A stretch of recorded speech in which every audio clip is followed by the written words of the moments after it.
This is Talk is Sheep, the official podcast of the Wild Sheep Society of BC, brought to you by Sitka Gear. Come along as we bring conversations that matter to you into the high alpine.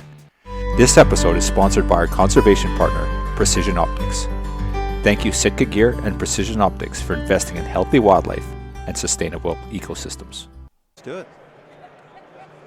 Well, here we are, Sheep Week 2025, and we got the whole Sitka family literally on the podcast. So, John Barklow, pleasure to have you on the podcast. Thanks for coming on today. Yeah, thanks for inviting me. Yeah, I was excited when we started communicating, and you wanted me to come up and kind of talk at your seminar up in Canada, and then you said, well, why don't you come on the podcast first? So I was like, yeah, let's do it. Yeah, well, you're in high demand. I'll be honest with you. I've been kind of trying to line this up for years, and have you really? And it's kind of funny because we have a partnership with Sitka Gear. Obviously, they're official sponsor and very generous.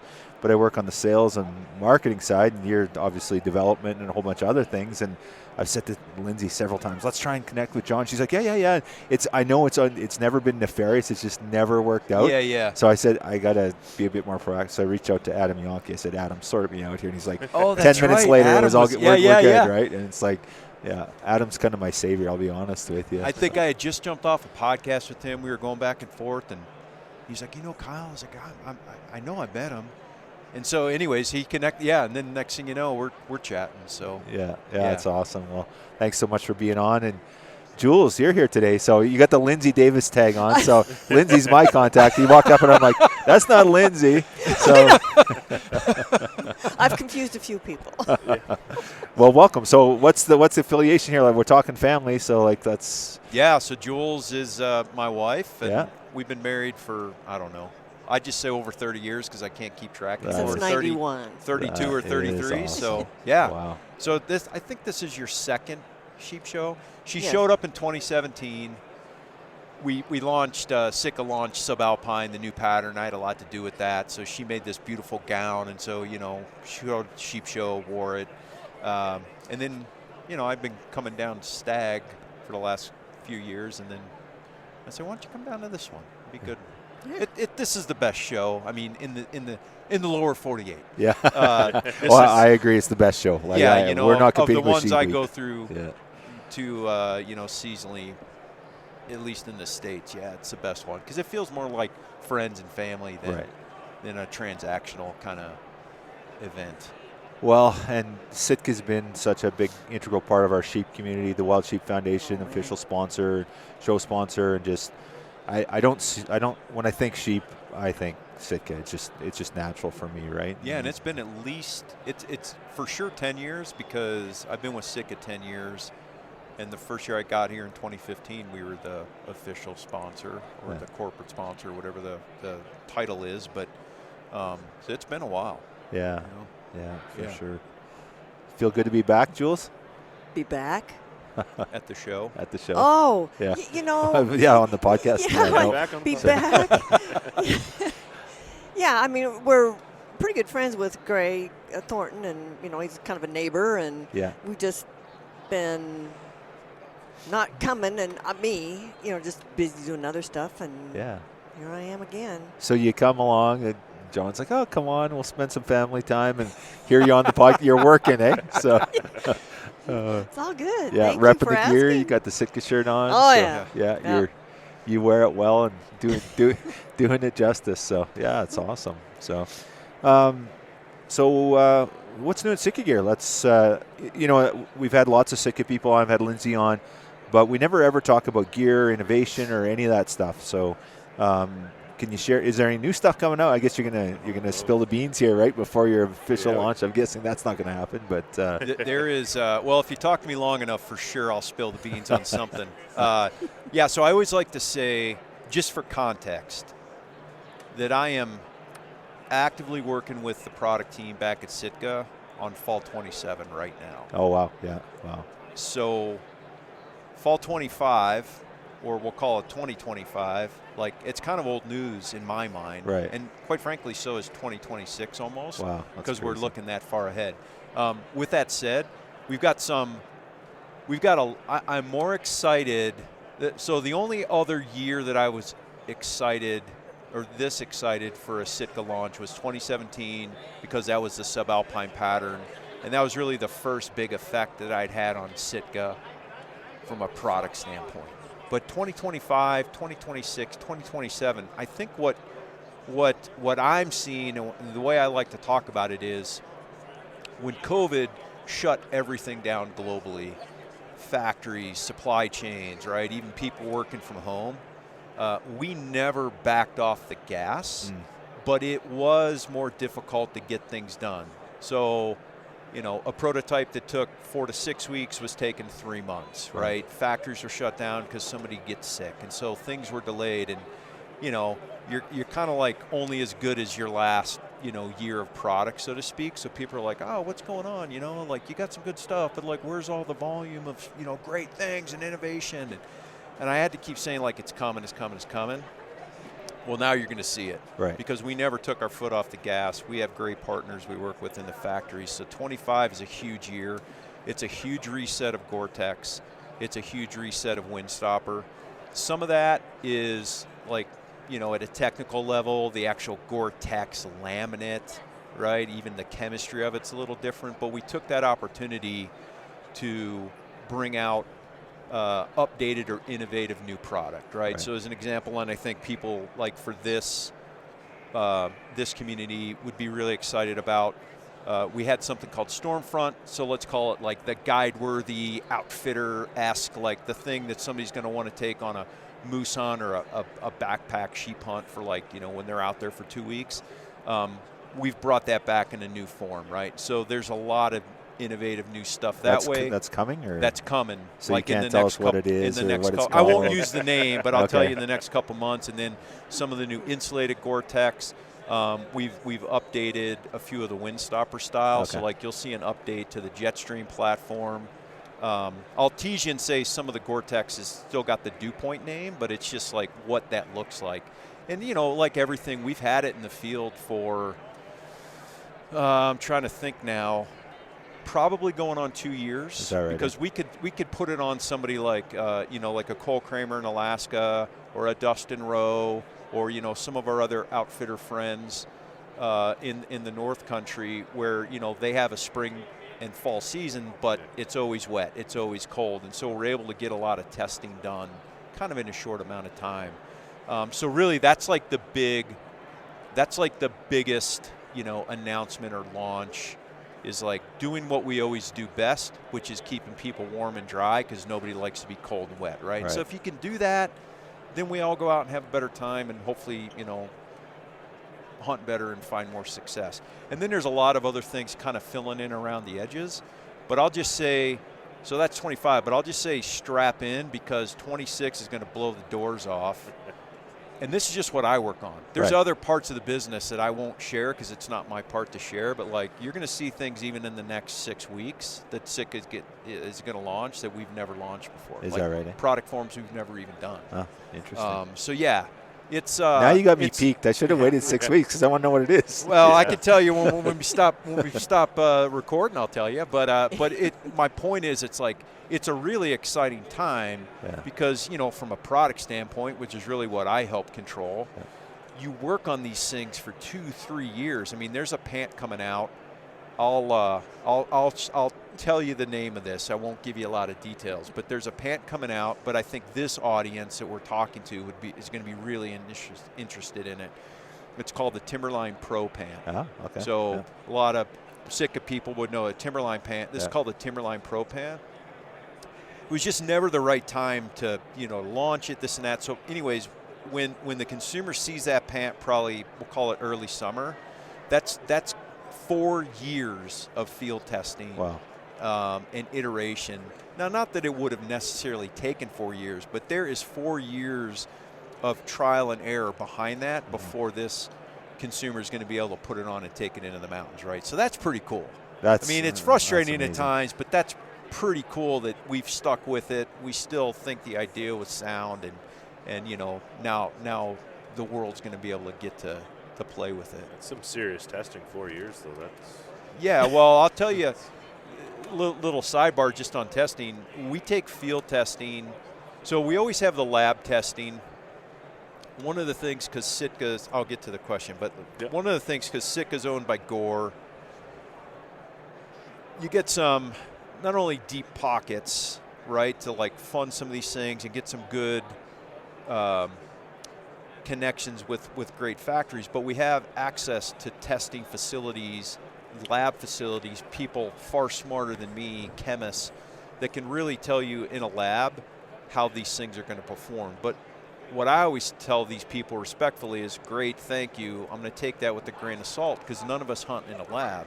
Yeah. So we have to go and take it into the field, right? That's where it's going to be truly put to the test. And so we take that so seriously that we've actually hired now. We never had like a, quote, field test coordinator. It was always me connecting with people that I knew to get it in the field and try to collect the data.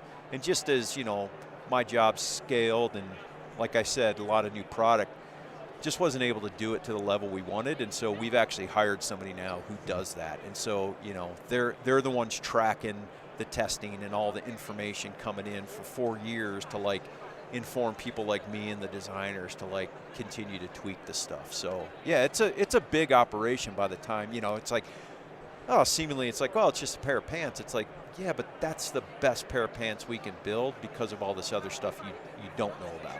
Right. Yeah. Well, there's two things.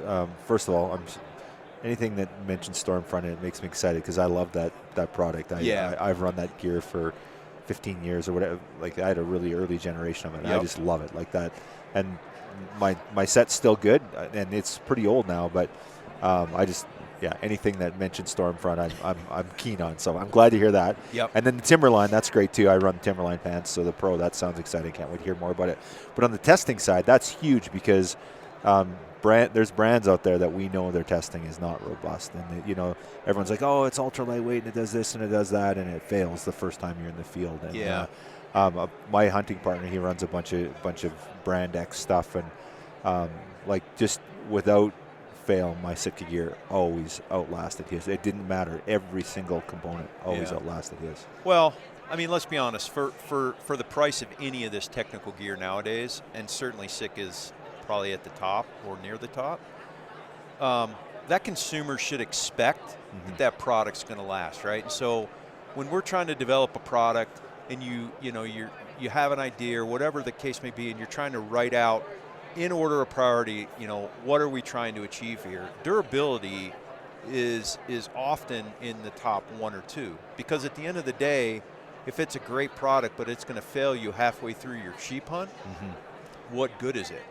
And I'll tell you, from the deep pocket perspective, you know, I've never been pressured, and I don't think they ever will, but I've never been pressured to bring something to market, to commercialize something when it wasn't ready, right? They ask me.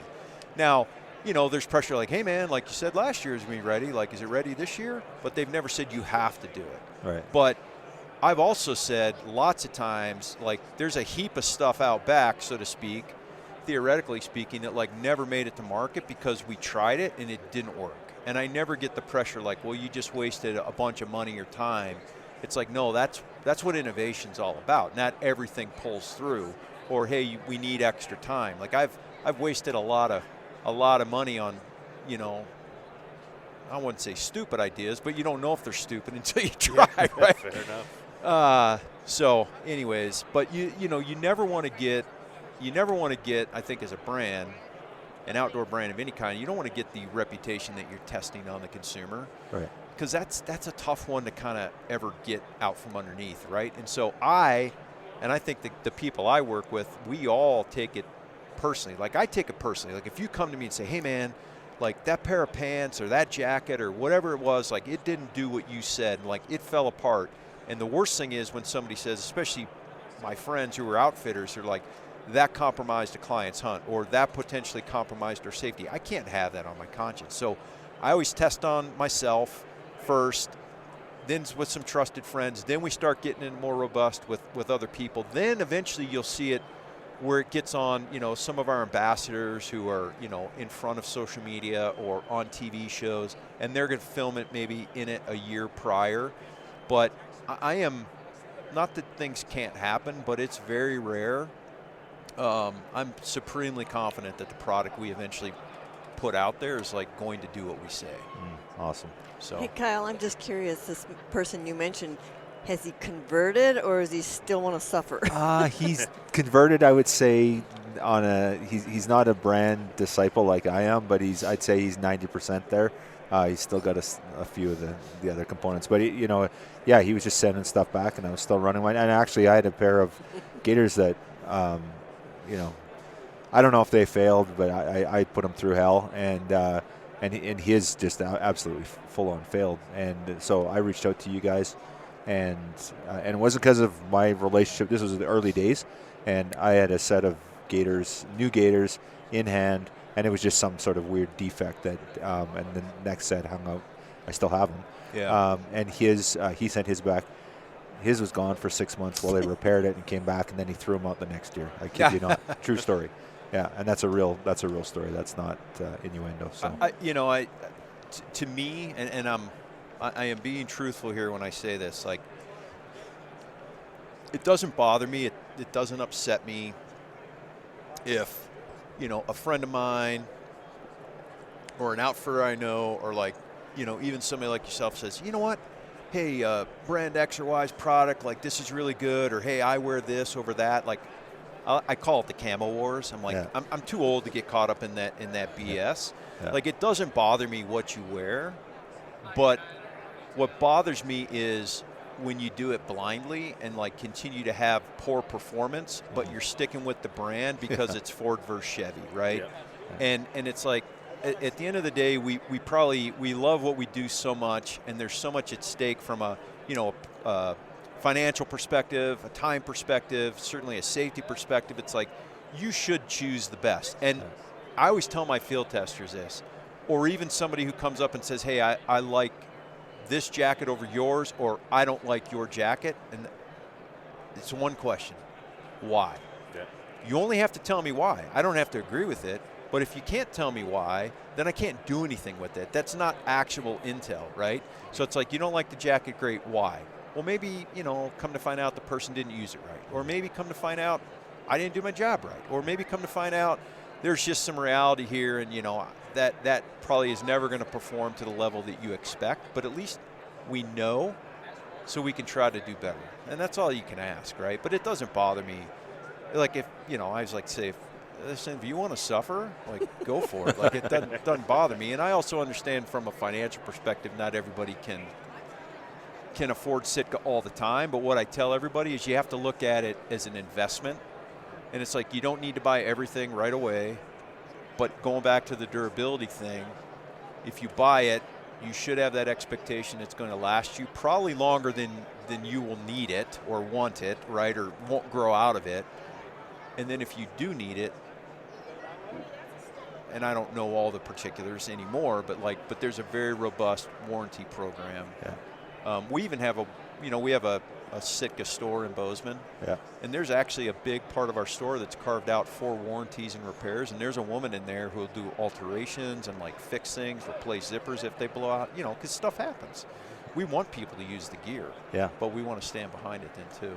Yeah. Well, and there's a performance aspect too, right? Like sheep hunting or whatever, mountain hunting, you're notoriously hard on your gear as it is, right? So yeah. you can build stuff, and you should be hard on it. Like, you shouldn't have to baby it. Yeah. Yeah. No, absolutely. I'm curious on an innovation side, John. Like you're the innovation guy. How much do you rely? And obviously, you're relying on feedback when you're sending it out to your ambassadors, to the guide outfitting community, and getting that feedback. But how much of it did they come to? Do you get a Dustin that shows up on your doorstep and says, "You know what? Why don't you do this?" Have you ever taken that from a guide outfitter and said, "You know what? This would be a great opportunity for Sitka to do something"? Yeah, no, 100%. So, it to me it has to be a two-way street. If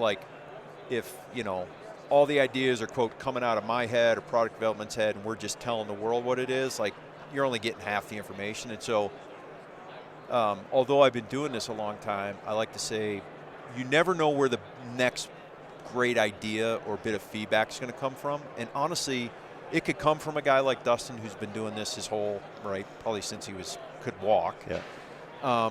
But it could also come from the person who just come back from their first sheep hunt, right, or their first year of hunting. because that perspective is something that's so unique that, you know, we would all collectively at this table maybe overlook something or maybe not use it in a certain way, and that person who doesn't have a lot of bias comes back and says, well, have you ever tried that? And you're like, whoa, you know what? No, I've never tried that.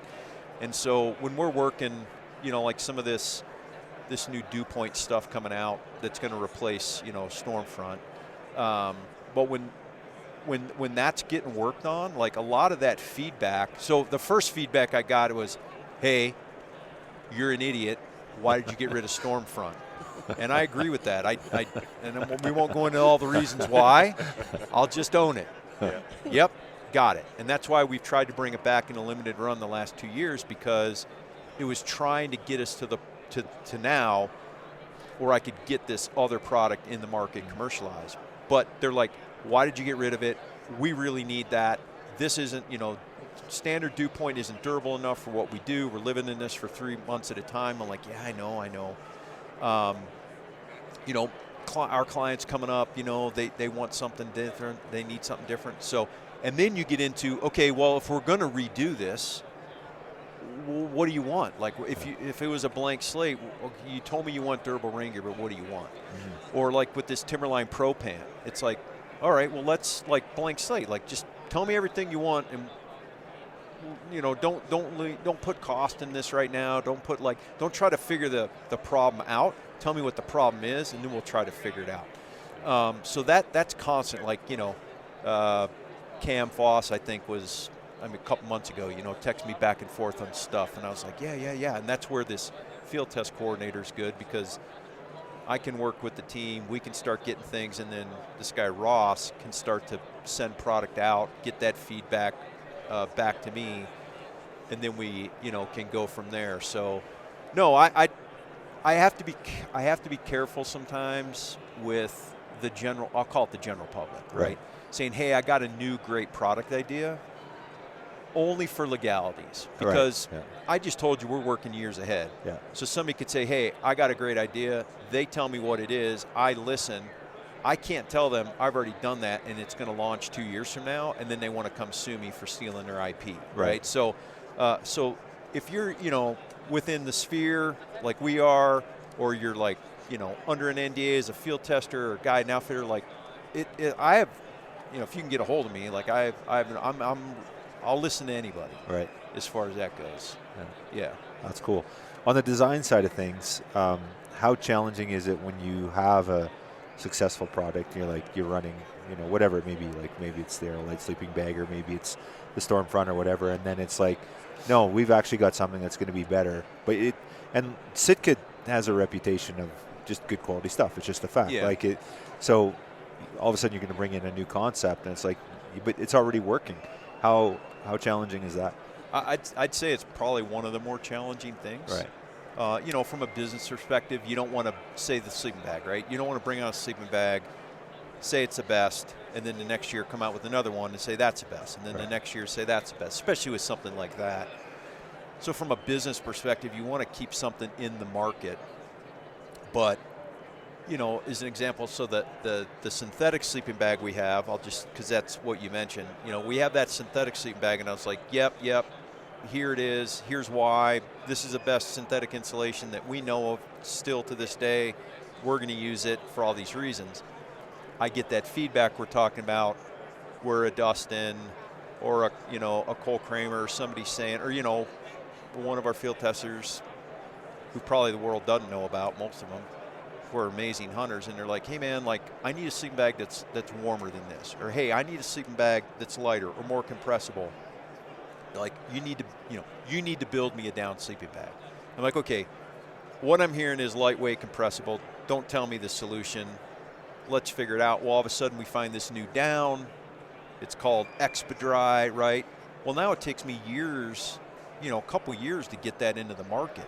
So it's like, you know, I couldn't turn that around. Right. And if, you know, something new came out even 6 months prior to me launching it, it would still take 2 years to get that out, right? So then you get into what's called these product roadmaps and this cadence, and that's where a little bit of the business comes in, where it's like, we don't want to, you know, don't want to constantly be saying this is the best every year on the same product, because nobody will believe you at a certain point.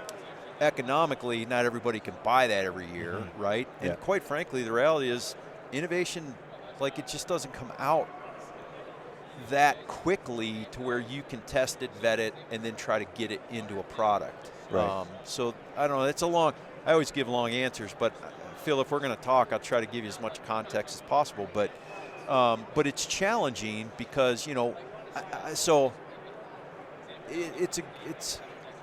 I can't remember, I'm just trying to think off the top of my head. I can't think of any specific examples, but I can tell you that before products have actually hit the market, like sold to the consumer, me and this other guy, Eric, like, we're always scheming and trying stuff. Like, we've already modified the thing before it's ever gotten to the public, and we're like, man, we could, you know, make it 10% better.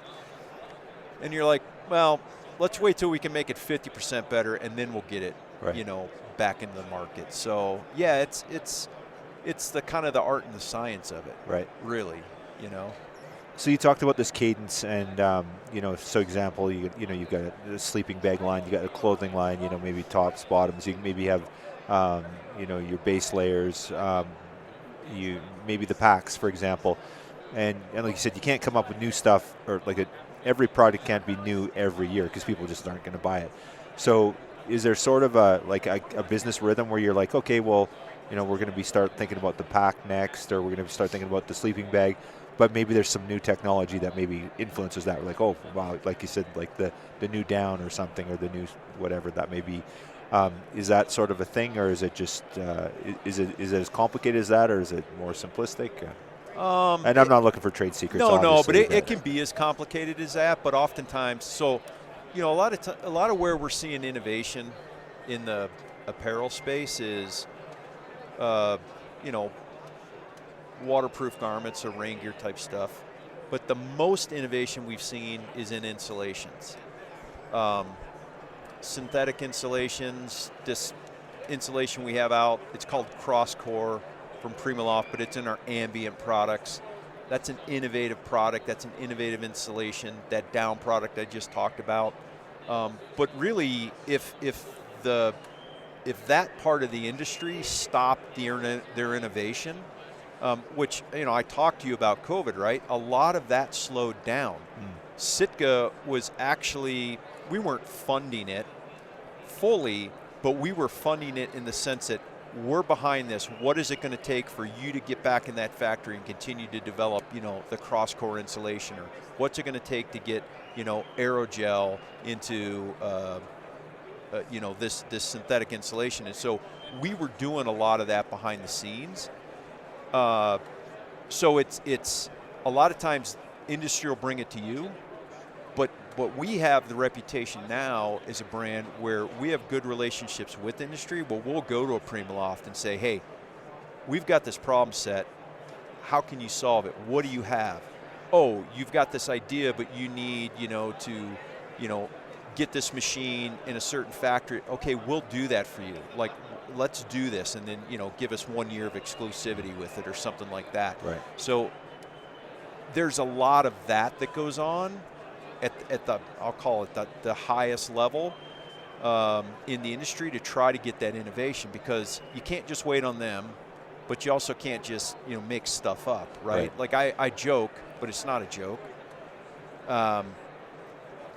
There were a couple, I'll say lean years, 22, 23, like we had product, but it wasn't like a lot. And I'm like, hey, you know, at the end of the day, man, like, I guarantee you every pair of pants I'm going to build you is going to have 2 legs, and every jacket's going to have 2 arms. Like, it's clothing. Like, there's only so much, you know, spin I can put on this. Like, we need those innovation partners, those technology partners. As an example, so we launched, you guys probably don't have it yet in BC, but it's coming. In I'll say mountain product. But we launched a new Optifade camouflage pattern called Cover. I was just going to ask about a new camo pattern. Yeah, so this is a perfect example of Cover. Okay. So these patterns do not come along quickly or easily. Right. So like I said, when I came out of the military, I had done some work, not at a deep level, but I'd done some work and been around some really smart people to learn about, they called it concealment, right? Because concealment's kind of cooler than saying camouflage. And then maybe they could charge the government more for their information. I don't know. But I learned a lot about, how camouflage works. And, of course, in the military, you're looking at it through, night vision and infrared and all this kind of stuff, right? Because you know how another human's gonna see you. And so that was one of the things that attracted me about Sitka is they took a unique approach and looked at it through, the animal's vision, right? So anyways, 2017 I got there in 2015. 2 years later, I was able to launch subalpine. And so that was kind of the best innovative knowledge that we had to apply to a pattern for elk and mule deer and things like that. Cover, I think the guy that did cover got there in 2018. Okay. He'd been working on that, and it just launched in essentially late 24. It wasn't really supposed to launch until this year, 2025, but it'd been done and sitting there, and the way they looked at it and the science they brought is evolved since subalpine, certainly since open country. Doesn't make those patterns obsolete, but we're now trying to bring out the most innovative pattern, which is now cover. And that took, 7-8 years? Yeah, a long right? time. To get to market. Crazy. So it's not that it comes easily, but what we did to get there, this was my point, is we partnered with the University of Georgia Deer Lab. We brought in a PhD professor, Dr. Carl Miller. We got him on staff so that he could look at some of the data, because I could look at the data. I don't know what it means, break it down into plain English. That's a commitment we made to try to work on camouflage patterns, right? So these things don't happen, but if we hadn't necessarily pushed into that, nobody's coming to the hunting industry saying, hey, we got a new, camouflage pattern. It's we need to go and kind of meet them halfway. Yeah. We need to help fund the UGA lab, right, with grants. And then in the process, what do we get in return? Maybe we get a cool new pattern that's going to help all of us be more successful, right? So it takes that kind of two-way communication to get things going. And, we're lucky to be in the position. I'm lucky to have those assets. Not everybody does, I understand that, but we do. And so that's kind of one of the things that sets us apart. We talk about some of the technology on the proprietary side. I'm sure gore is a big part of it. And that's a huge benefit to have, that technology. And then Windstopper, is that owned by? Yes, that's also. That was proprietary as well. Yeah. So that's a huge advantage to have that right off the get-go. Well, it is, and again, it's some of the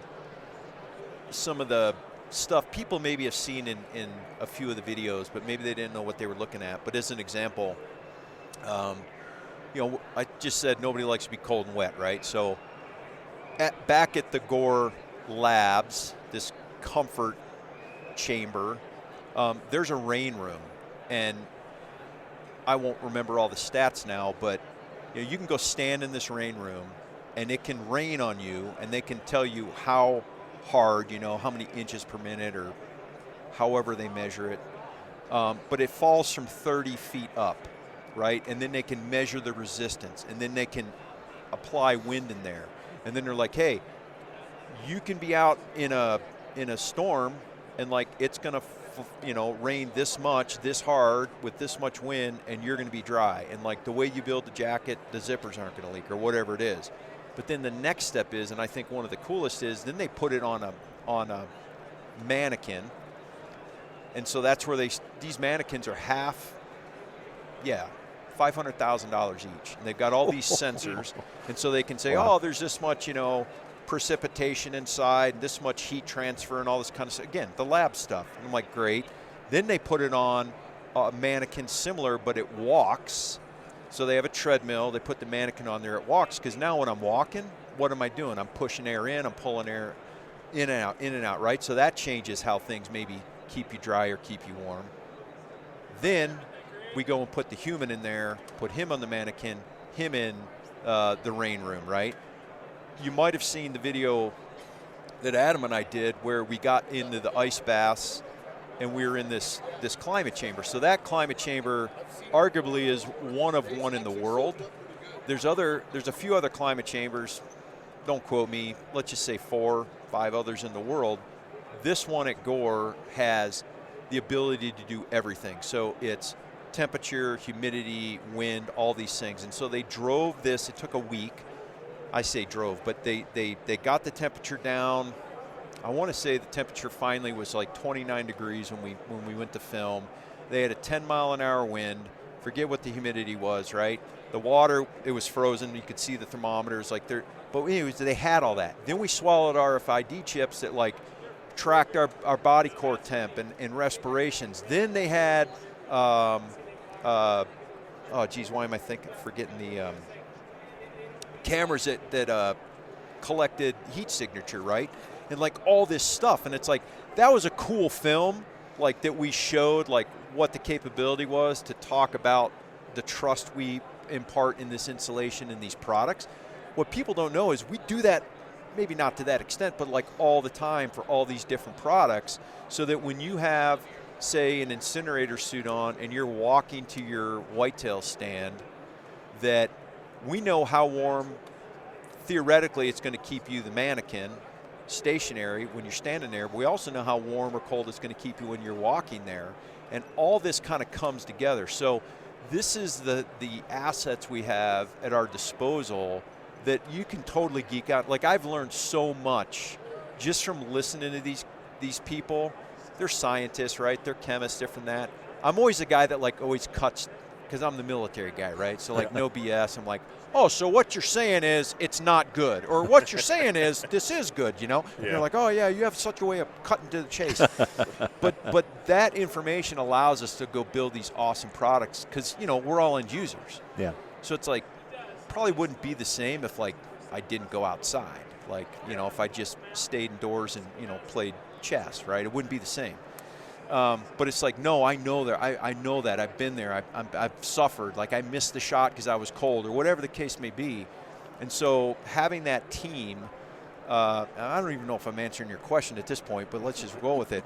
But there's so much awesome stuff that we can use because of that relationship, right? I mean, they own us, right? They sign my paycheck, but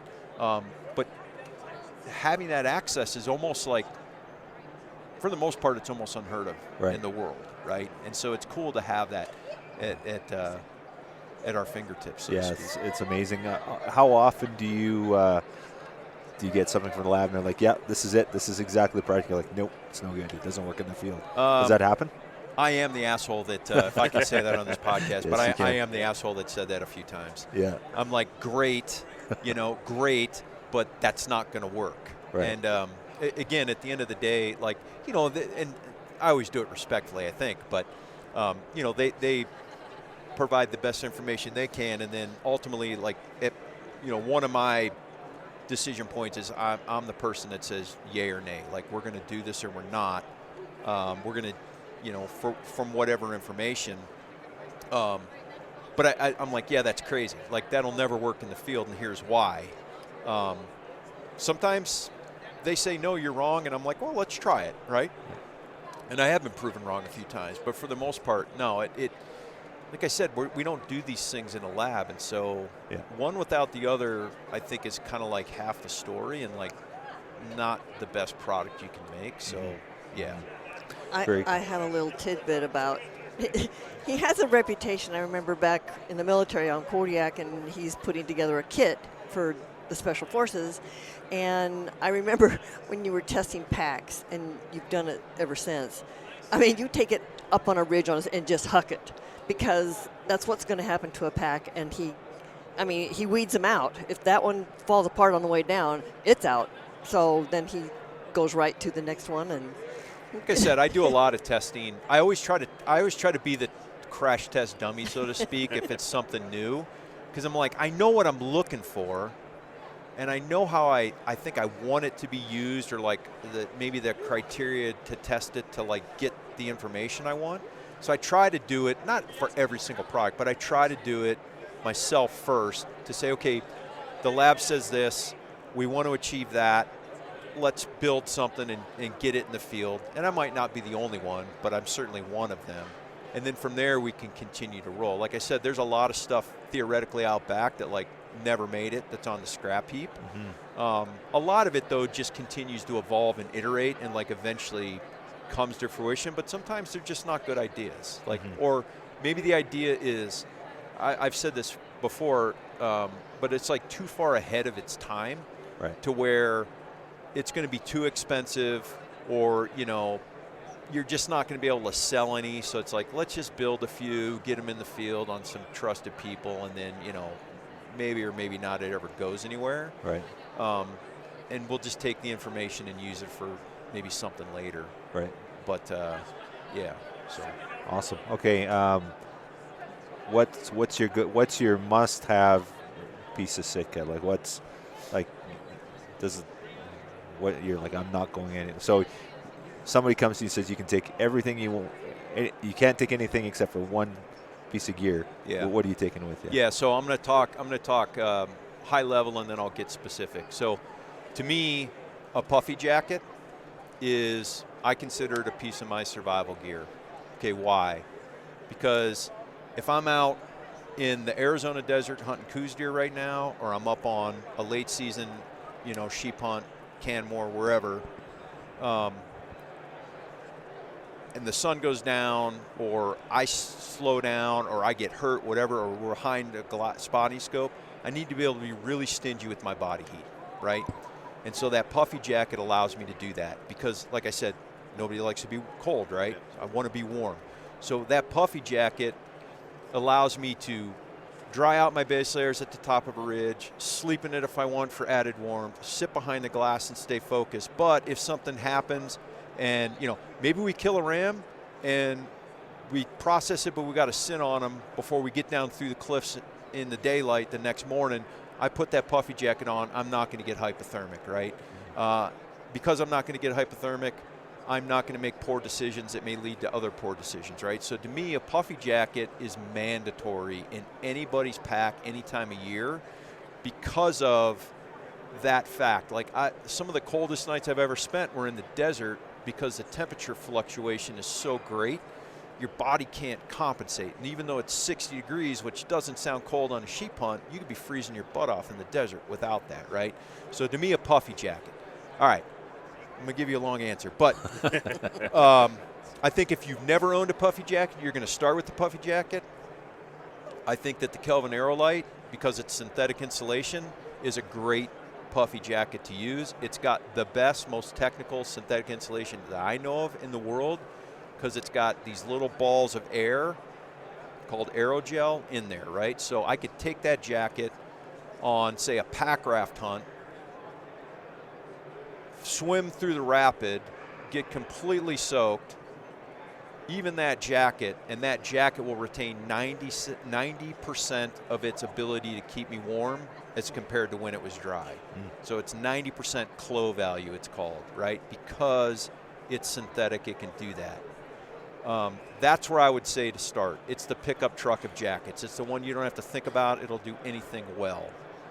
The new Hyper Down jacket, though, however, the one we just came out with, the one that Adam and I just did in a video, for the fall seasons, for these later season hunts, that's probably the one I would default to. Why? Because I don't often go on the pack raft hunt anymore. I'm not living in coastal Alaska, right? If I did, I'd probably use a synthetic. But this new Allied insulation and the way it's treated, literally it's got gold dust in the treatment to keep it dry, but more importantly, when it does get wet, to dry quicker than any other treated down on the market. But anyways, it's a super warm jacket. It literally is, in some regard, like part of a little mini sleeping bag that I can move around in, work around camp, hunt, shoot, process an animal, whatever it is. And if it does get wet from snow or light rain, or maybe I fall off the log going across a creek and it gets a little wet, I'm going to be able to dry it, right, or spill soup on it, or whatever the case may be. But it's the puffy jacket specifically. Kelvin Aerolite, if you've never had one, but if you hunt or live where you live or I live, probably that hyper down. Right. So sorry about the long No, it's great. answers, That's exactly what I'm looking for. I got to go pick up the hyper down now. Sold. Yeah, I do have. And my puffy jacket is absolutely. I agree. It's just, and honestly, like there's the survival aspect. Yeah. But there's just the comfort aspect. Like 100%. Like that's for me. I put that on, and on the mountain, I just feel good. Like I just you feel better. It's just yeah. I'll give you a quick anecdote, but so we're up in extreme northern BC on a moose hunt with Dustin, and we were riding out. We were shutting up all the camps. We were riding out, however many days. We were in there like 15 days. And anyways, long story short, the wranglers go out in the morning to get the horses. One of the horses doesn't want to come back, even though they're hobbled. They're heading to the barn, right? He comes back in hours later, drenched, didn't bring his rain gear, kind of that 33, 34 degree misty rain. Long story short, he's in the stages of early hypothermia.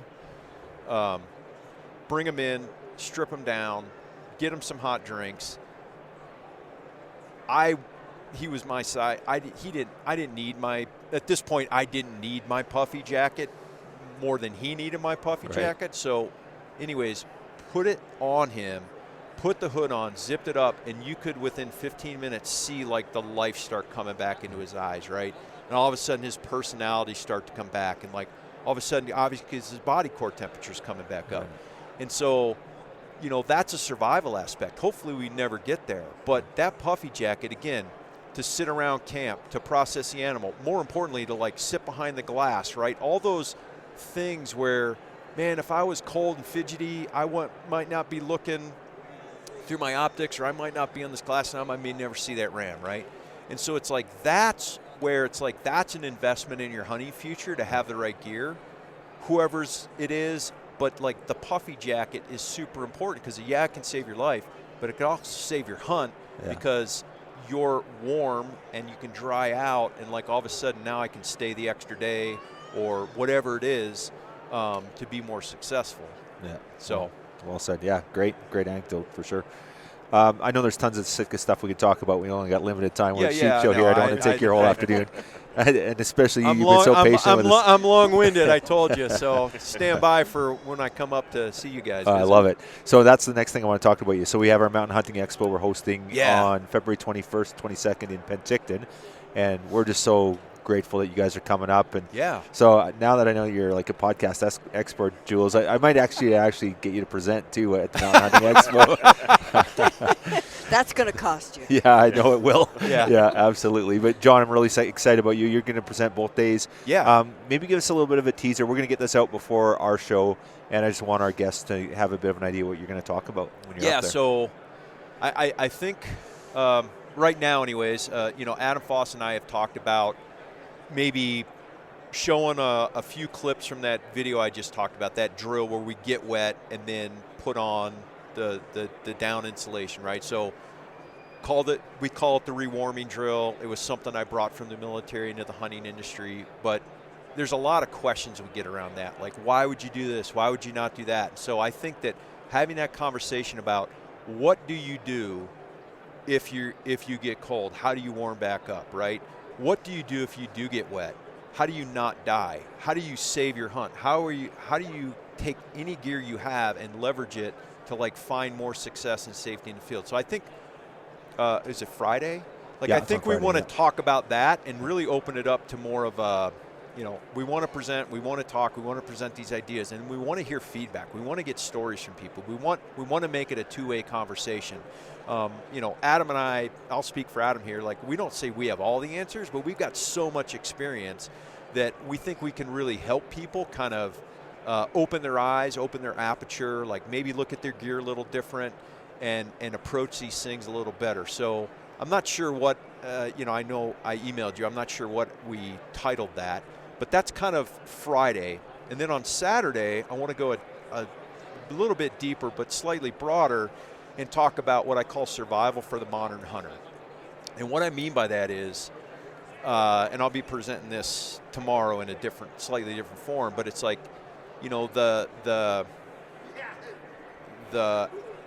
trying to think of the non-military term, but the actions on in the field that we would use, say, 20 years ago, right, or even 30 years ago, is not necessarily the same tactics that we would use today with all this modern gear. So as an example, somebody gets wet, they're wearing denim, cotton, some type of flannel, whatever it is, right? Even some of the old wool products. Your immediate actions to not die, to warm back up, right, to even leave the mountains was different than they are now. Why? Because of the products I just talked about, the insulations I just talked about, that I can carry a light 12-ounce tarp in my pack where, 30 years ago it was a canvas tarp, right? And so all these things are different. And so how do we leverage today's technology and build our own personal kits to increase our capability in the mountains, right? Because we all love these things we do. And so we're not going out there, most of the time we're not going out there specifically just to suffer. We want to have fun with our buddies, and we want to kill some stuff, right? So it's like survival for the modern hunter is just like all this technology, how do we use it and leverage it? Brand agnostic to like have the best experience possible. So one is a little more focused on maybe the rewarming drill on like worst case scenario, and then the other is, okay, how do we look at all this technology and build our kit to get the most out of it that we can? Yeah. So that's Friday and Saturday. I'm really excited about it. I'm looking forward to it. I'm probably not going to be able to sit on. I might try tomorrow to come and listen to your seminar there, but I doubt I'll be able to get there too. But I listen to all your stuff online anyway. One thing, it's interesting. A lot of people say, well, why do I need all this sophisticated gear? You look at all the old pictures. They were bigger Rams, and the guys were wearing denim and runners, and it's like, it's a different era. Like the modern hunter is different. It's way more competitive. Different era. There's not as much abundant game in many cases. There's a lot of competing factors, and why would you sell? You're going to spend $80,000 on a sheep hunt, and then you're not going to have the proper gear. Yeah. Like, it's an obvious question, maybe certainly relevant. I get it a lot. It's like, well, my dad or my granddad or, I grew up doing this or that. And it's like, you're right. But to your point, it is a new era, right? And there are more people out. Maybe or maybe not. There's, depending on where you are, as much game population. But I'll speak for myself. Like, I'm trying to schedule, these hunts around work. I've got an X set amount of time. It's more expensive than ever. And yeah, granddad probably was able to, light a fire and survive, right?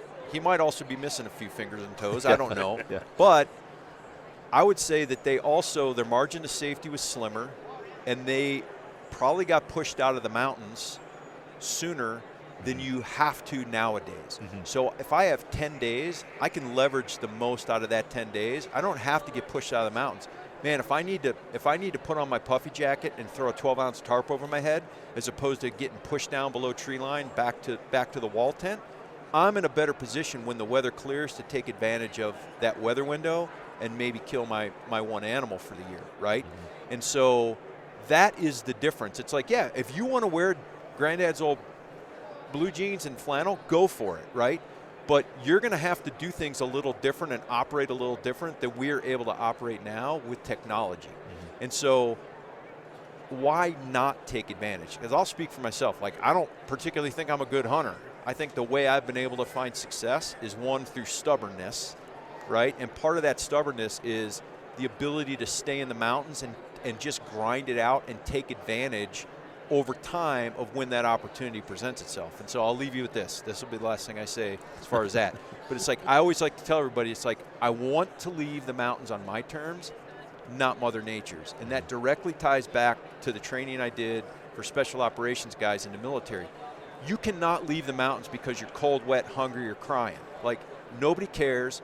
Mission first, right? So it's like, okay, take that mentality and go, you're going on that sheep hunt, be it you want it or you bought it, or this is where you live and this is your 2 weeks vacation. It's like, I don't want to leave until I'm done, not because I got cold, wet, or hungry. And so that's what modern technology allows us to do, is leverage that to its fullest extent, because things are more competitive now than they've ever been. Yeah. Well, and I love, even the title Survival of the Modern Hunter is awesome because I feel like there's just not enough information out there. A lot of guys get out there, they get in trouble, or they get out there and they probably could stay longer, they just don't know. And you're doing it all the time. You've got this years of wisdom and experience, and you can relate that to people. And now, like you said, we can stay out there longer probably because we do have equipment that they never had back in the day, right? Yeah, it goes. So there's I always like to say the hunter has to be an active participant. Mm-hmm. So it's not good enough to just buy the stuff we talked about, right? Sitka Gear or another brand. It's not good enough, or you're not getting the full value out of that investment if you don't have a little knowledge to go with this modern equipment. And so that's what I'm trying to bring to bear with all these educational platforms, podcasts, seminars. It's like, hey man, like whatever you got, I can teach you how to use it to its fullest extent, so that you get the full capability and that full investment of what you've spent the money on. Yeah. So, and I think with one without the other is not like you're shortchanging yourself. Yeah. No, well said, dude. How are we going to pull this off that we can go listen to John's seminar? We just have to shut it down. Yeah. There's that. Yeah. Awesome. Well, hey, we've taken a bunch of your time today, and we're really grateful. I know the show, everyone wants your time, John and Jules, and we're super grateful that you could do this. And I'm just beyond belief excited you're coming up to Penticton, so we're really looking forward to having you guys. Well, I really do appreciate you guys inviting me. I think it's going to be fun as heck. Like I said, I haven't been up to Kelowna in a while, and that area, but it's going to be great. I'm really looking forward to it. So thanks. And thanks for having me on the podcast. Yeah, appreciate it. Yeah. Enjoy the rest of Sheep Week. Yeah. And thank you. And on behalf of the society and the sheep community, Sitka Gear, you yourself, John, just everything you guys do, we're just beyond grateful. Thank you. Thanks. He's motivated. Yes, he is.